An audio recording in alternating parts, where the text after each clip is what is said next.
Resumo da semana. Vamos saber agora quais foram os destaques em termos de discussão e de aprovação de projetos no plenário da Câmara.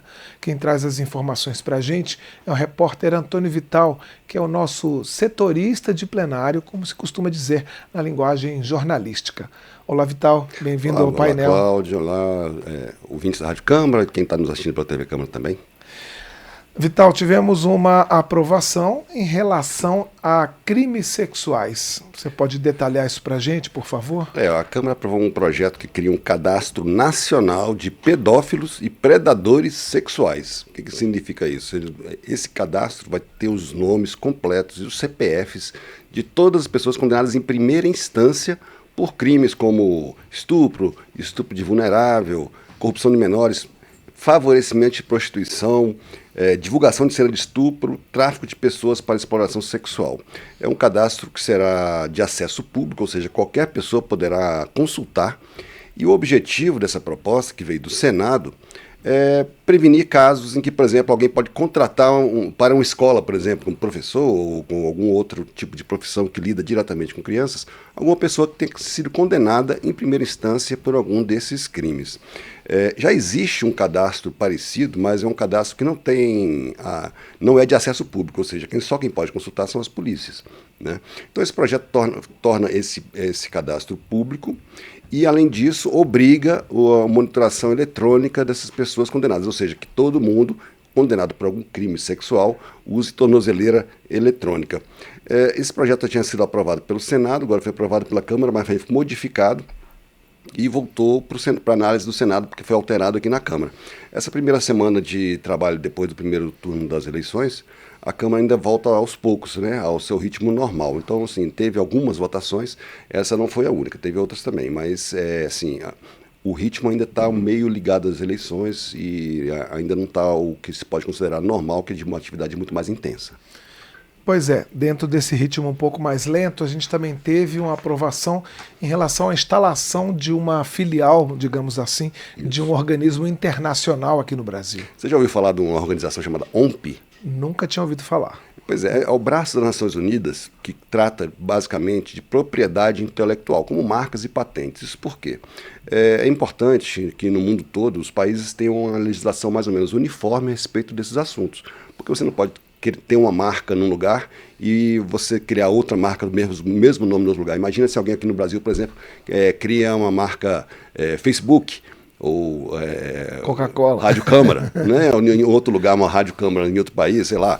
Então, assim, essas coisas são regidas por uma legislação internacional. Então, tem um braço das Nações Unidas chamada Organização Mundial de Propriedade Intelectual, que o pessoal conhece por OMPI, que é justamente essa sigla, OMPI, que já funciona um escritório no Brasil desde 2009, porém o acordo que permitiu a criação desse escritório no Brasil, ele venceu já esse ano, então precisa ser renovado. Então o que aconteceu foi que a Câmara aprovou a renovação desse escritório. Isso é uma coisa importante porque a OMPI só tem 7 escritórios no mundo. Então o escritório que funciona no Rio de Janeiro, que vai voltar a funcionar depois que esse projeto for aprovado também pelo Senado, é uma das 7 do mundo. É uma coisa importante, vai valer para toda a América Latina, entendeu? Então, esse é um acordo, é uma renovação de um acordo, precisa passar pela Câmara e passar pelo Senado também, para poder passar a valer oficialmente. E bem, além das aprovações finais, tivemos também a aprovação do regime de urgência em relação à pesquisa em ciência e tecnologia. Que hoje o BNDES ele financia projetos de desenvolvimento tecnológico e inovação das empresas. O recurso é do BNDES, mas quem opera isso aí geralmente é um banco, né, uma instituição financeira que atua como agente financeiro dessa operação.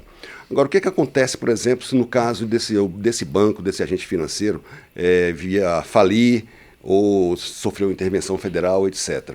Então, para evitar que ocorra um vácuo nesse financiamento, que o dinheiro pare de entrar para esse objetivo, esse projeto que foi apresentado pela deputada Luísa Canziani permite que a FINEP, que é a Financiadora de Estudos e Projetos, que é uma empresa pública ligada ao Ministério da Ciência e Tecnologia, assuma esse papel no caso do agente financeiro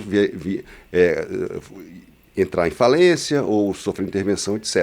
É uma maneira de garantir que o recurso continue a ser usado nesse setor, que é um setor considerado muito importante até para a economia como um todo, que é o desenvolvimento tecnológico e inovação. Você vê que a nova economia que está gerando o mundo tem muito a ver com esse tipo de desenvolvimento tecnológico. Tem uma entidade chamada Associação Brasileira de Desenvolvimento, que é a BDE, estima que com esse projeto 12 bilhões de reais vão estar garantidos para ser aplicados nisso aí. Mas a Câmara aprovou o regime de urgência. Isso faz com que esse projeto possa ser votado diretamente no plenário, sem passar pelas comissões. Essa urgência foi aprovada essa semana, porém ainda não existe uma data para que seja votado realmente o projeto no Senado. É isso, Antônio Vital, nosso repórter no plenário. Muito obrigado pelas suas informações e a gente acompanha, a gente tem 2 semanas para o segundo turno, né? Então acho que esse mês de outubro ainda vai ficar, o ritmo das votações ele vai voltando, como você falou, aos poucos, muitos deputados ainda engajados nas campanhas, então aos poucos vai voltando. A gente vai atualizando todo mundo. Muito obrigado.